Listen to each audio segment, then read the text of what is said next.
नमस्कार प्यारे बच्चों। आज का पाठ है शब्दकोश परिचय, कक्षा 11वीं, अभिव्यक्ति और माध्यम।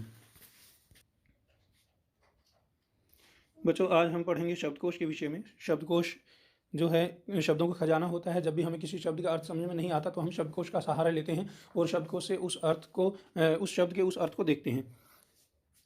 तो लेकिन शब्दकोश में है क्या और शब्दकोश को हम कैसे देख सकते हैं, आज हम इस वीडियो में देखेंगे। तो इसमें ये जो पाठ है अभिव्यक्ति और माध्यम का पाठ है, और इसमें शब्दकोश के बारे में बताने के लिए एक लड़की चंद्रिका की कहानी दिखाई गई है और उसके साथ एक शब्द परी मिलती है और वो उसको शब्दों के लोक में लेके जाती है। तो उसकी सारी सारी ये वार्तालाप के जरिए ये कहानी है। आप पढ़ना चाहें तो इसको पढ़ सकते हैं। बहुत मज़ेदार कहानी है, तो आप इसको पढ़िए। ये देखिए, कोश क्या होता है। कोश होता है खजाना। किसी भी शब्द का या किसी लोकोक्तियों का या मुहावरों का खजाना होता है। तो कोश में जो देखिए, बृहत कोश भी हो सकता है, हिंदी बृहत कोश, बहुत सारे शब्दों का खजाना हो सकता है। वहाँ पर बहुत सारे शब्द होते हैं। शब्द कोश हो सकता है बहुत बड़ा। और हिंदी लोकोक्ति कोश हो सकता है, उसमें लोकोक्तियाँ इकट्ठी की जाएंगी। लोक भारती मुहावरा कोश है, तो मुहावरों का ही कोश है, ये मुहावरे ही मुहावरे होंगे इसमें। हिंदी साहित्य कोश में बहुत सारी कविताएँ, लेख और कहानियाँ वगैरह मिल सकती हैं। इस तरह अलग अलग प्रकार के कोश बनाए जाते हैं। तो शब्दकोश भी एक प्रकार का कोश है जिसमें शब्दों को एकत्रित करके रख दिया जाता है। एक ही भाषा के बहुत सारे शब्दों को वहाँ पर एकत्रित किया जाता है, जिसके अर्थ या तो उसी भाषा में बताए जाएं या फिर किसी दूसरी भाषा में उसके अर्थ बताए जाते हैं। तो इसमें देखिए, सबसे पहले तो हम शब्दकोश के बारे में ध्यान देने योग्य बातें जान लेते हैं। तो शब्दकोश शब्दों का खजाना है। इसमें एक भाषी समुदाय में प्रयुक्त होने वाले शब्दों को संचित किया जाता है। संचित मतलब एकत्रित किया जाता है। उसमें बहुत सारे शब्दों को, एक ही भाषी बहुत सारे शब्दों को एकत्रित किया जाता है।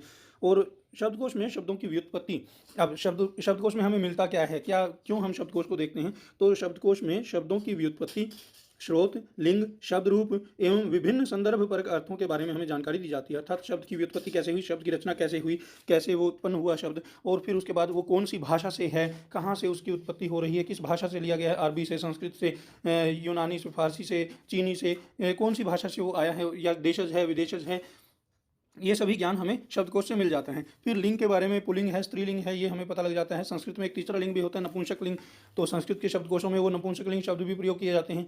उसके उपरांत शब्द रूप चलते हैं उनके, जैसे मूल रूप होता है खाना या नहाना, और अब उसके शब्द रूप जो हैं वो काल क्रम के अनुसार या काल और वचन के अनुसार, लिंग के अनुसार वो बदल जाते हैं। जैसे वह नहा कर आता है या वह नहाया था, तो नहाना शब्द से ही नहाकर, नहाना, नहाई थी, ऐसे बहुत सारे शब्दों के रूप बन जाते हैं।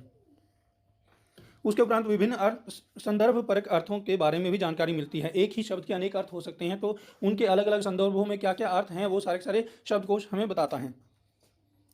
हिंदी शब्दकोश में, शब्दकोश के अंदर हम शब्द कैसे देखें, हिंदी शब्दकोश में हम शब्दों को कैसे देख सकते हैं। तो हिंदी शब्दकोश में हिंदी वर्णमाला का अनुसरण किया जाता है, परंतु कुछ अंतर हैं हिंदी वर्णमाला में और शब्दकोश के प्रयोग में। कुछ अंतर हैं। वो अंतर क्या है? सबसे पहले तो कि हिंदी वर्णमाला का प्रारंभ होता है अ स्वर से, परंतु शब्दकोश में सबसे पहला जो वर्ण आएगा वो अंग आएगा, अर्थात अ का अनुस्वार या अनुनासिक रूप अंग। तो अंग से ही शुरू होता है शब्दकोश, उसी से सबसे पहला शब्द प्रारंभ होगा। उसके बाद फिर दूसरा अंतर है, यद्यपि हिंदी वर्णमाला में संयुक्त व्यंजन सबसे अंत में आते हैं, जैसे क्ष, त्र, ज्ञ हम सबसे लास्ट में देखते हैं, लेकिन शब्दकोश में ये सबसे अंत में नहीं आते, बल्कि वो उस स्थान पर आते हैं जिससे वो संयुक्ताक्षर बनते हैं। संयुक्ताक्षर क्या होते हैं कि दो व्यंजनों से मिल करके जब एक व्यंजन बने तो उसको संयुक्ताक्षर कहते हैं। संयुक्त मतलब मिला हुआ, जुड़ा हुआ, दो व्यंजनों से मिलकर के बनता है, इसलिए इसको संयुक्त कहा जाता है। तो ये देखिए, क्ष जो है वो क और श से मिलकर बना है, और दूसरी ओर जो ज्ञ है वो ज और यहाँ से मिलकर बना है। अब यहाँ पर थोड़ी सी अटपटी की बात क्या लगती है कि हम बोल रहे हैं ज्ञ, तो हम जब उसका ये वर्ण विच्छेद करना चाहें तो हमें ग और य करना चाहिए, लेकिन यहाँ पर ज और यहाँ कर रहे हैं। ऐसा क्यों है? क्योंकि संस्कृत में, वैदिक संस्कृत में इसे ज्ञ के रूप में बोला जाता था, ज्ञ उच्चारण किया जाता था इसका। जैसे ज्ञान शब्द है, ज्ञान शब्द का उच्चारण वो ज्ञान करते थे, और इसी कारण से उसका वर्ण विच्छेद भी उसी समय से ज और य के मेल से ज्ञ शब्द को माना जाता है, ज्ञ वर्ण को माना जाता है। तो इसलिए आज भी हम उसका वर्ण विच्छेद करते हैं तो ज जमा यहाँ करते हैं। और उसके उपरांत फिर तीसरा है त्र, तो त जमा र, त्र, और ऐसे ही श्र, श जमा र, श्र। तो ये सभी के सभी, जैसे क्ष जो आएगा वो किस खंड में आएगा? क के खंड में आएगा, और जो ज्ञ है वो ज के खंड में आएगा क्योंकि पहला वर्ण ज है, और त्र जो है वो त के खंड में आएगा क्योंकि पहला वर्ण त है। उसी प्रकार जो श्र है वो श के खंड में आएगा क्योंकि इसका पहला वर्ण जो है वो श है। स्वर रहित व्यंजन से प्रारंभ होने वाले शब्द उस व्यंजन में इस्तेमाल होने वाले सभी स्वरों के बाद में रखे जाते हैं। जैसे क्या शब्द कौस्तुभ के बाद ही आएगा। इसका अभिप्राय क्या हुआ, जैसे वर्णमाला में जो उपखंड बनाए जाते हैं, खंडों के उपखंड बनाए जाते हैं। खंड क्या होते हैं, जैसे क अ खंड एक हो गया, अंग खंड एक हो गया, फिर अ खंड आया, फिर आ खंड आया, फिर ई खंड आया, उसके उपरांत फिर ऐसे खंड चलते चलते फिर आई व्यंजनों की बारी थी। व्यंजनों में भी सबसे पहले क खंड आ गया, क खंड का भी अनुस्वार वाला जो रूप है वो सबसे पहले आएगा, कंग वाला रूप आएगा, उसके बाद फिर क वाला आएगा, फिर का, फिर की, ऐसे रूप चलते जाएंगे। और जब उसकी सारी सारी मात्राएं समाप्त हो जाएंगी, अर्थात औ वाली मात्राओं वाले शब्द भी आ जाएंगे, तो उसके बाद उसका आधा वर्ण वाला रूप आएगा। जैसे क्या जो शब्द है वो कौस्तुभ के बाद ही आएगा। इसको अभी आगे और समझाया जाएगा। इसमें हम कुछ छोटी सी दो तीन चीज़ें ये दोबारा दोहरा लेते हैं एक बार। इसमें जो शब्द परी और चंद्रिका के बीच में बातचीत होती है, तो उसमें जो शब्द परी है वो उसको चंद्रिका को समझाती है और वो कहती है कि शब्दकोश में और वर्णमाला में दो अंतर हैं। दो अंतरों में कौन कौन सा अंतर बताया, जैसे हमने अभी पहले बात भी की है अभी, कि पहला अंतर क्या है। पहला अंतर तो यह है कि हिंदी की वर्णमाला अ से शुरू होती है, मगर इस श्लोक का पहला जो खंड होगा, श्लोक का जो पहला खंड होगा वो अंग से शुरू होगा।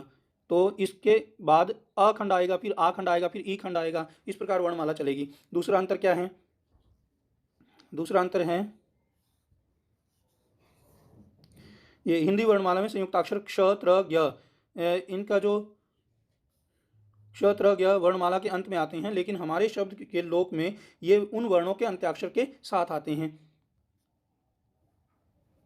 अब आगे देखिए, जैसे इसने कहा कि पहला खंड क्या आएगा, अखंड आएगा, फिर उसके बाद अखंड आएगा, फिर उसके बाद पहला खंड आएगा अंग, फिर उसके बाद अखंड आएगा, फिर आ खंड आएगा, फिर उसके बाद ई खंड, फिर ई खंड, और इस प्रकार एक एक करके सारे सारे खंड आते जाएंगे। उनके बीच में उपखंड भी होंगे, और स्वर वर्णों से नामित आखिरी खंड जो होगा वो अवखंड होगा।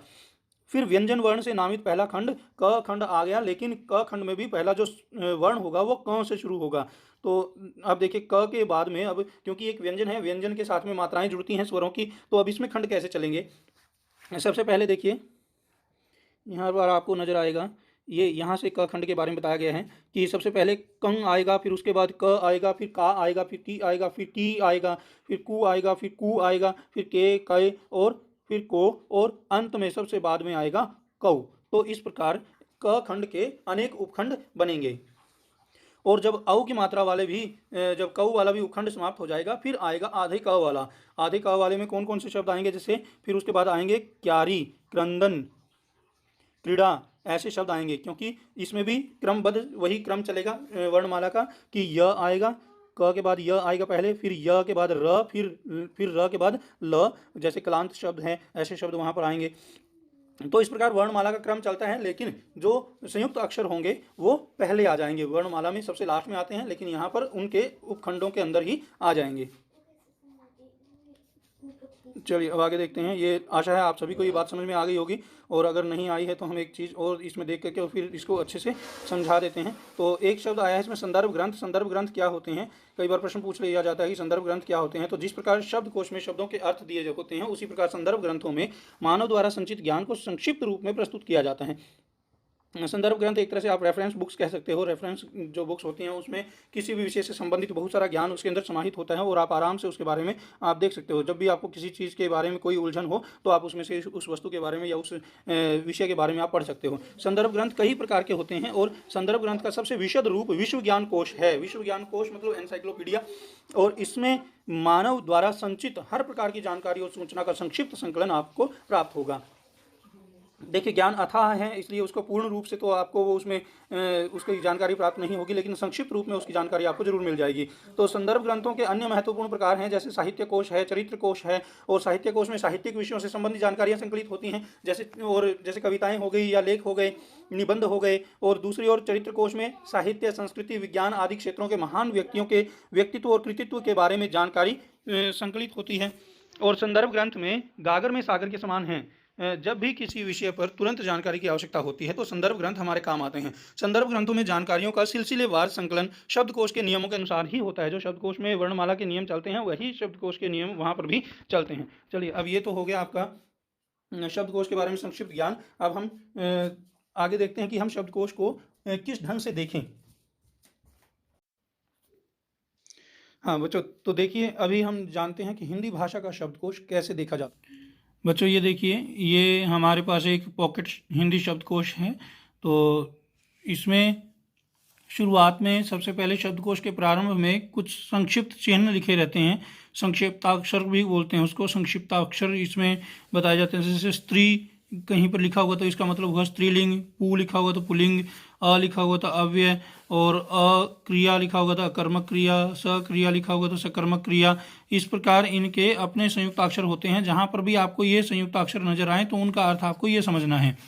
उसके बाद फिर दूसरे पेज पे होता है क्रम। तो ये क्रम दिखाया गया है कि अ क्रम कहाँ से किस पृष्ठ पे चलता है। तो अ जो अक्षर है वो कहाँ से शुरू होगा, 7वें पृष्ठ संख्या से, और आ जो है वो 66 पृष्ठ संख्या से। तो इस प्रकार प्रत्येक वर्ण का जो क्रम है वो उन्होंने दिखाया है। अभी इसमें देखिए आप क वर्ण जो है, क वर्ण के साथ में देखिए यहाँ पर क के साथ में क्ष भी नजर आ रहा है।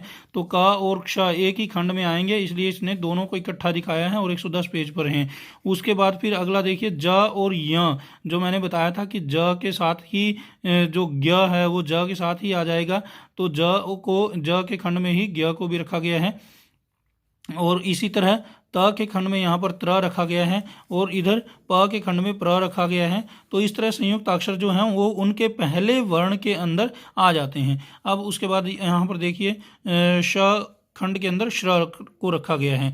तो ये देखिए ये वर्णमाला पूरी वर्णमाला के हिसाब से क्रम रखा गया। देखिए अ आ ई ऊ री ए ऐ ओ औ, और फिर अंग और अह क्यों नहीं है, क्योंकि वो अ के खंड में सबसे पहले आ जाएंगे, इसलिए वो यहाँ पर नहीं प्रयोग किए गए हैं। तो फिर उसके बाद अंतिम स्वर कौन सा हुआ, अंतिम स्वर का खंड कौन सा हुआ, औ हुआ। यही हमने अभी पढ़ा भी था। और फिर उसके बाद क वर्ण आ गया। स्वरों में, उसमें व्यंजनों में सबसे पहला वर्ण जो है वो क है। क के साथ में ही जब सारी मात्राओं वाले उसके उपखंड चले जाएंगे तो फिर आएगा क्ष। क्ष के बाद फिर आएंगे उसके व्यंजन वाले, जो अंतस्थ व्यंजन वाले रूप य र ल व, जो साथ में आएंगे क के बाद में। फिर उसके बाद ख, फिर ग घ, फिर इसमें देखिए ग नहीं है क्योंकि ग का खंड नहीं बनता, क्योंकि ग से कोई भी जो शब्द है वो प्रारंभ नहीं होते हैं, इसलिए ज के बाद भी, झ के बाद य भी नहीं है। ट वर्ग आ गया है, और ट वर्ग के अंदर भी ण का कोई भी खंड यहाँ पर नजर नहीं आएगा, क्योंकि ण से भी कोई भी शब्द का निर्माण नहीं होता है, प्रारंभ नहीं होता है। उसके बाद तवर्ग में न यहाँ पर नजर आएगा, क्योंकि न से भी शब्द बनते हैं, और पवर्ग का पंचम वर्ण जो म है वो भी यहाँ पर नजर आ रहा है। तो इस तरह हम इसके क्रम को देख सकते हैं। अब देखिए सबसे पहला जो पृष्ठ है इसका, जब क्रम प्रारंभ होता है तो यहाँ पर देखिए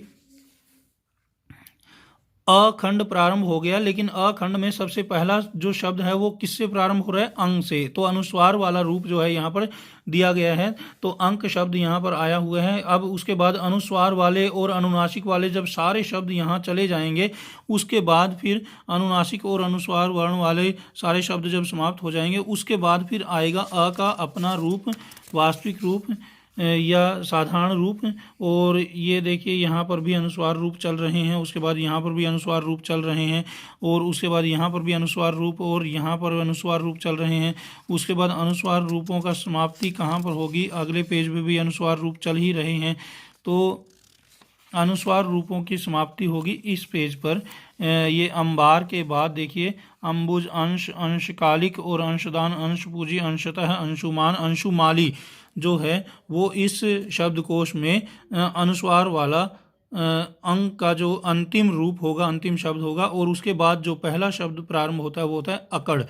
तो अकड़ जो है वो अ, इसमें सिंपल नज़र आ रहा है आपको। उसके बाद अ के सारे रूप चलते रहेंगे, और फिर बारी आएगी अ के रूपों के साथ में, हर एक अ के साथ में आगे व्यंजन चलते आएंगे। अकादमी क वर्ण आ रहा है, क वर्ण के बाद फिर क के साथ में सारी मात्राएं चलेंगी। देखिए जैसे पहले सिंपल अ क था, उसके बाद आ की मात्रा शुरू हो गई है, उसके बाद आ की मात्रा के बाद फिर ई की मात्रा शुरू हो गई है, फिर दीर्घ ई आई है, फिर लघु ऊ आया है, फिर दीर्घ ऊ आएगा। अकूत शब्द है, देखिए अकूत शब्द में दीर्घ ऊ आ गया, फिर री आ गया, और उसके उपरांत फिर आगे ए, और फिर जब ए आई ओ औ समाप्त हो जाते हैं तो फिर ये ख शब्द आ गया, ख वर्ण आ गया, अक्खड़, अक्खड़पन, फिर अक्ल ल आ गया, अक्लमंद, अक्लमंदी, और जब ल तक भी समाप्त हो गए तो फिर आ गया अक्ष, क्ष, क्ष वर्ण आ गया। और क्ष वर्ण जो है वो इसके क्ष वर्ण के बाद भी अगला तीसरा वर्ण भी ऐसे ही चलता रहेगा। और उसके बाद अक्षांश, आ वर्ण, आ जुड़ गया क्ष के बाद, और फिर उ, और फिर औ, और फिर उसके बाद क्ष के बाद स, जो दंत्य स है वो आगे है अक्ष। और उसके बाद अखंड ख, क अब समाप्त हो गया है यहाँ पर, और ख वर्ण की प्रारंभ, ख वर्ण प्रारंभ हो गया। ख वर्ण में भी देखिए सबसे पहले फिर से अनुस्वार आया, फिर अनुस्वार वाले रूपों के बाद फिर सिंपल ख आएगा, नुक्ते वाला ख आएगा, उसके बाद आ की मात्रा वाला, फिर उसके बाद ई की मात्रा वाला, फिर दीर्घ ई वाला अगर होगा तो कोई शब्द नहीं है तो फिर आगे अख्तियार जो है। उसके बाद ख का समाप्त हो गया खंड, और उसके बाद अ के बाद ग आया, अगणनीय, अगणित। ऐसे अ के खंड में भी पूरी वर्णमाला फॉलो की जाएगी, दूसरे नंबर पे भी और तीसरे नंबर पे भी। तो इस तरह हम शब्दों के निर्धारण करते हैं कि शब्द कौन सा कहाँ पर आएगा। अगर हमें कोई पूछे कि अक्षुण्ण पहले आएगा या अखंड पहले आएगा, तो हम कहेंगे कि अक्षुण्ण पहले आएगा, क्योंकि क्ष जो है वो क के खंड में आता है, और ख जो है वो अ के बाद अगर हम दूसरे वर्ण को देखें तो क पहले आएगा, ख बाद में आएगा, इसलिए अक्षुण्ण पहले आएगा और अखंड बाद में आएगा। तो ये बातें हमें ध्यान रखनी चाहिए कि वर्णमाला में कौन सा वर्ण पहले आ रहा है और कौन से बाद में आ रहा है। अब एक बात और इसमें ध्यान देने लायक है कि जो शब्दकोश है उसके प्रत्येक पृष्ठ के ऊपर दोनों साइड में कुछ शब्द लिखे होंगे, दो शब्द लिखे होंगे। एक जो इस साइड में जो प्रारंभ में जो शब्द लिखा रहता है वो है उसका प्रारंभिक शब्द, जो शब्दकोश का पहला शब्द होगा या इस पृष्ठ का पहला शब्द होगा। जैसे अकादमी शब्द है तो ये इस पृष्ठ का पहला शब्द है अकादमी, उसके बारे में बताया गया है। और इस पृष्ठ का जो इस साइड में जो शब्द लिखा हुआ है वो संकेत करता है कि ये पृष्ठ का अंतिम शब्द होगा। तो अक्षरारंभ जो है वो इस पृष्ठ का अंतिम शब्द होगा। ये देखिए अक्षरारंभ इस पृष्ठ का अंतिम शब्द है। और जो मैं आपको शुरुआत में बता रहा था कि ये जो संयुक्त अक्षर, संयुक्त चिन्ह वहाँ पर लिखे होंगे, तो जैसे ये देखिए वी, क्री, ये पू, ये सभी संयुक्त ये सभी वो संकेत चिन्ह हैं सभी। जैसे देखिए पू से मतलब होता है पुल्लिंग, और वी से विशेषण, और उसके बाद आगे क्री से क्रिया, और इस प्रकार पुल्लिंग, क्रिया विशेषण, अक्षरशः जो शब्द है क्रिया विशेषण है, तो वी से विशेषण और पू से पुल्लिंग। इस प्रकार ये स्त्री जो है स्त्रीलिंग शब्द के लिए प्रयोग किया गया है, स्त्री।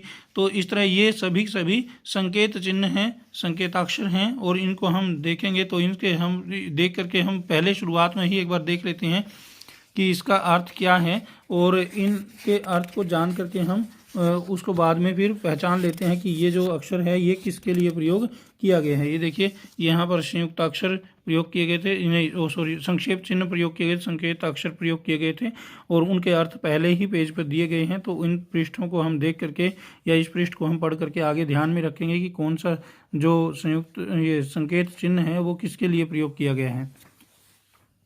तो उसके बाद अब आगे देखिए, ये हो गए अ का सारा ये हमारा खंड चल रहा है।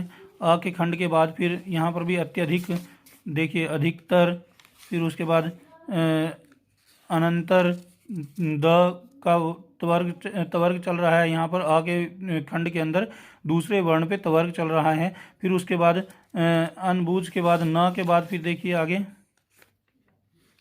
अनिंद्य, अनुपलब्ध, अन्याय। तो इसका मतलब अब न खंड जो है वो समाप्त होने वाला है। इसमें अ के अंदर खंड जो है वो न समाप्त हो गया। अब पवर्ग शुरू हो गया है दूसरे नंबर पे। अ के बाद जो दूसरा वर्ण है वो पवर्ग शुरू हो गया है। तो प के बाद फिर आएगा फ, और फ वाला कोई वर्ण मुझे नहीं लगता कि अ के खंड में होगा, तो फिर भी देख लेते हैं। फ वाला मुझे नज़र नहीं आ रहा है कोई। हाँ, ये रहा एक शब्द अफरना, अफरा तफरी, और अफवाह, अफसर हैं कुछ शब्द। अफसाना, अफसोस, सारे उर्दू के शब्द हैं। ये अफीम। तो इस तरह ये जब शब्द समाप्त हो जाते हैं, फ के बहुत ही कम शब्द थे, सारे उर्दू के शब्द थे। तो अब उसके बाद फिर फ के बाद प, फ, ब आ गया। तो अब फिर अबरक, फिर उसके बाद ब के बाद जब समाप्त होते हैं, ब में भी देखिए सबसे पहले ब का सिंपल रूप आया, फिर उसके क्योंकि इसमें अनुस्वार वाला रूप कोई बन नहीं रहा होगा यहाँ पर, तो ब का सिंपल रूप आ जाएगा। फिर उसके बाद ब के बाद आ की मात्रा जुड़ जाएगी, बा बन जाएगा। और उसके बाद आगे बा के बाद फिर ई की मात्रा जुड़ गई तो अबीर बन गया शब्द, और ऊ की मात्रा जुड़ी अबूझ, और फिर ऊ की मात्रा का एक ही शब्द होगा तो आगे अबे, और उसके बाद अबोध, ओ की मात्रा जुड़ गई। और उसके बाद फिर जो है अबोध के बाद और कोई मात्रा वाला शब्द उनके पास नहीं था, तो अब क्या बचा, अब उसके बाद संयुक्त व्यंजन शुरू हो गए हैं और अब्बा शब्द आ गया है। और फिर अब्बा के बाद यहाँ पर ब वर्ण समाप्त कर दिया गया है, और उसके बाद भ की बारी आ गई पवर्ग में, तो अभंग शब्द बन गया और अभक्ष्य शब्द बन गया। अनुनासिक वर्ण आया पहले, उसके बाद फिर सिंपल भ वर्ण आया, और इसके उपरांत फिर आ की मात्रा वाला शब्द आएगा, अभद्र आ गया, फिर अभय, और भ के बाद फिर अभागा, देखिए भा बन गया है यहाँ पर। फिर उसके बाद जब भा की भी मात्रा, आ की मात्रा वाला भी वर्ण जब समाप्त हो गया तो अभिकर्ण शब्द आ गया। और वही जो क्रम मैंने आपको बताया था कि देखिए पहला जो शब्द यहाँ पर लिखा होगा वो अभद्र जो है वो किसी शब्द का पहला शब्द, किसी भी पृष्ठ का पहला शब्द होगा, और अभिजात वर्ग जो होगा, अभिजात वर्ग जो इस साइड में जो शब्द लिखा हुआ है वो उस पृष्ठ का अंतिम शब्द होगा। तो अभिजात वर्ग ये देखिए यहाँ पर अंतिम शब्द हैं, और ये संकेताक्षर भी लिखे हुए हैं, देखिए ये पुलिंग, ये पुलिंग, ये पुलिंग और ये पुलिंग, तो ये विशेषण शब्द है, और ये पुलिंग है, ये पुलिंग है। तो इस तरह प्रत्येक उसमें बताया जाता है कि ये किस चीज़ के लिए प्रयोग किया गया है, या कौन सा इसके शब्द के बारे में हम बता रहे हैं यहाँ पर कि ये पुलिंग शब्द है, और इसका अर्थ बता रहे हैं उच्चाटन और बुरे काम के लिए मंत्र का प्रयोग करना, या टोना और झाड़ फूंक करना। तो इस प्रकार उसके शब्द के अर्थ के बारे में बताया जा रहा है, साथ में उसके जो लिंग पुलिंग या व्याकरण की दृष्टि से उसका क्या स्थान है वो बताया जा रहा है। ये क्योंकि छोटा है शब्दकोश, इसलिए इसमें इतना ज़्यादा विस्तार से नहीं बताया गया है, लेकिन जो बड़े शब्दकोश होते हैं उनमें थोड़ा विस्तार से बताया जाता है। ये देखिए ये एक बृहद शब्दकोश का अर्थात बड़े शब्दकोश का, किसी बड़े विशाल शब्दकोश का ये संकेत सूची है, और इसमें आप देखिए बहुत सारे शब्द यहाँ पर नज़र आ रहे हैं, और इन शब्दों के अर्थ ये संकेताक्षर हैं। संकेताक्षर संकेत सूची है, छोटे छोटे संकेत दिए गए हैं शब्दकोश के बीच में, और उनके अर्थ यहाँ पर बता दिए गए हैं पहले ही कि जो जमा का निशान होगा उसका होगा स्थानिक, अ का मतलब होगा अव्यय, और अ अगर वो ब्रैकेट में लिखा होगा तो उसका अर्थ होगा अरबी भाषा, और अ और क्री लिखा होगा तो अकर्मक क्रिया, और अ और प्र लिखा होगा तो अप्रचलित शब्द हैं, अर्थात ये अब प्रचलन में नहीं है। और अमर के साथ में डॉट लगा होगा तो अमर बेल, अर्थात वृंदावन लाल वर्मा की जो रचना है अमर बेल, उसमें से ये लिया गया है। और अल्प सूचक जो शब्द है वो लघु रूप सूचक, अर्थात थोड़ा रूप बताने वाला, छोटा रूप बताने वाला है इसका। और अहिल्या जो शब्द है वो अहिल्या उस पुस्तक के लिए है जो वृंदावन लाल वर्मा ने लिखी थी।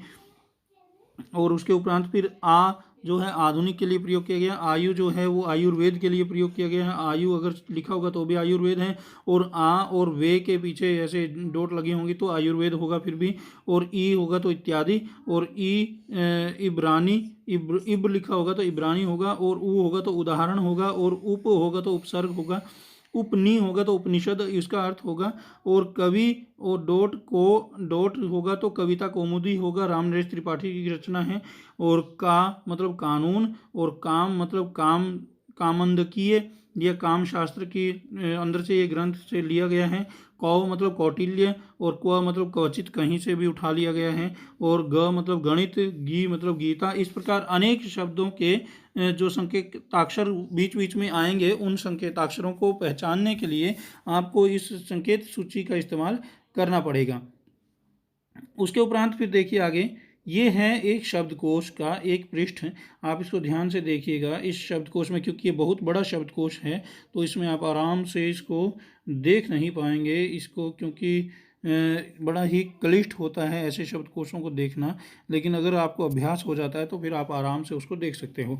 जैसे देखिए इसमें दाता शब्द है, दाता शब्द में त्रि लिखा हुआ है, तो दाता शब्द का त्रि का अर्थ क्या हुआ यहाँ पर कि त्रि में इसमें दात्री शब्द है ये, और दात्री में त्रि जो है वो प्रत्यय है इसका, और दाता का अर्थ क्या हुआ दायक, और ये वी का अर्थ क्या हुआ विशेषण है ये एक, और जवाब देने वाला होता है, जिम्मेदार भी हो सकता है, धृष्ट भी होता है।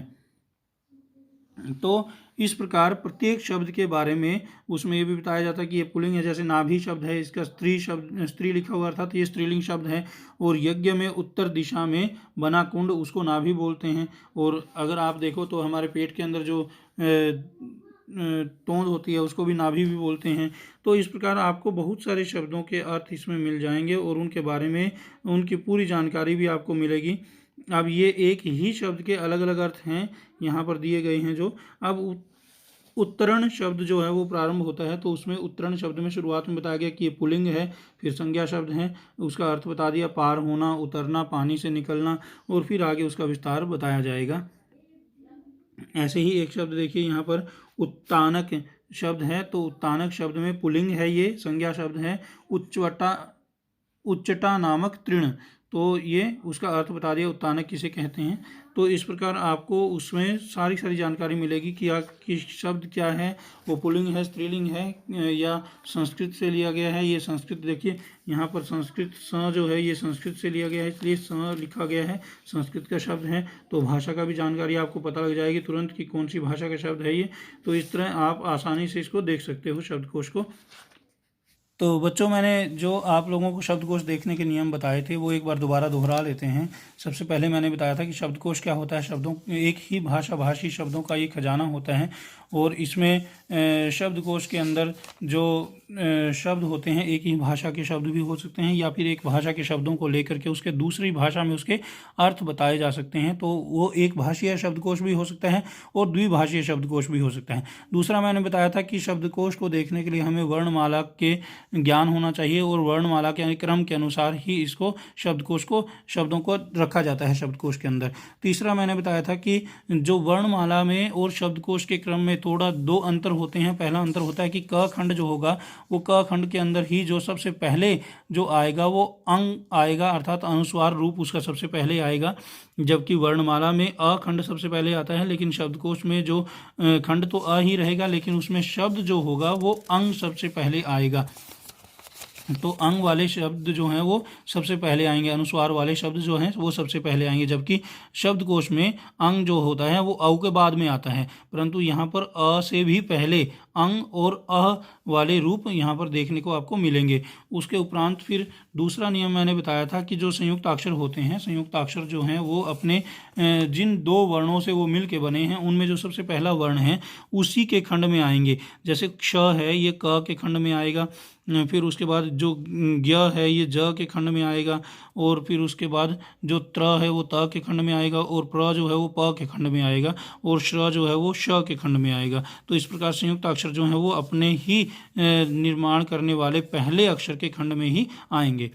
उसके उपरांत मैंने आपको बताया था कि इसके अंदर संकेत चिन्ह होते हैं, संक्षिप्त चिन्ह होते हैं, तो उनकी जानकारी पहले ही शुरुआत के पृष्ठ पे दे दी जाती है, और बीच में वो शब्द वहाँ पर शब्दों के साथ में उनका प्रयोग संक्षिप्त अक्षर के लिए किया जाता है, संक्षेप में ज्ञान देने के लिए किया जाता है। फिर मैंने एक बात बताई आपको कि शब्दकोश के प्रत्येक पृष्ठ के ऊपर दोनों दिशाओं में, दोनों साइडों में एक एक शब्द लिखा रहता है। तो जो प्रथम शब्द होता है वो उस पृष्ठ का पहला शब्द होता है, और जो उसके दूसरी दिशा में जो शब्द लिखा रहता है ऊपर बाईं ओर, तो वो उसका अंतिम शब्द होता है, उस पृष्ठ का अंतिम शब्द होता है। तो इस तरह आप लोग आराम से इसका इन नियमों का पालन करते हुए आप शब्दकोश को आराम से देख सकते हो। और अगर एक बार आपने अभ्यास कर लिया, 2-3 बार लगातार आपने शब्दकोश को देखा, तो आपको उसमें आनंद भी आएगा, मज़ा भी आएगा, साथ साथ में आप उसको आराम से देख भी सकोगे, आपको कोई दिक्कत भी नहीं आएगी। तो आशा है आप सभी को शब्दकोश के बारे में ये जानकारी अच्छे से समझ में आ गई होगी। और मैं आप लोगों को इस वीडियो के साथ में एक लिंक भेजूँगा जिसमें कुछ नोट्स भी हैं और साथ साथ में कुछ प्रश्न उत्तर भी हैं, क्योंकि आप लोगों के पास इसमें शब्दकोश में बहुवैकल्पिक प्रश्न आएंगे। तो बहुवैकल्पिक प्रश्नों में कुछ प्रश्न ऐसे भी आ सकते हैं जिसमें किसी शब्द का या किसी प्रश्न का उत्तर पूछा गया हो, कुछ विकल्प दिए गए होंगे आपको उसमें कोई प्रश्न ऐसा भी आ सकता है जिसमें आपको क्रम से लगाने के लिए बोल दिया जाए कि आप इसको क्रम से लगाइए, 4-5 शब्द आपको दे दिए जाएं और उनको आपको क्रम से लगाना हो, तो ऐसा भी आपके पास प्रश्न आ सकता है। लेकिन मुझे आशा है कि अब आप इन प्रश्नों को आराम से इसको हल कर लेंगे, आसानी से हल कर लेंगे। तो आप लोग इसका अभ्यास करते रहिए, और ये आपके जो 3 या 4 अंक का जो प्रश्न आएगा वो आराम से आप इसको हल कर लेंगे, मुझे यही उम्मीद है। आप लोगों को मेरे साथ बने रहने के लिए बहुत बहुत धन्यवाद।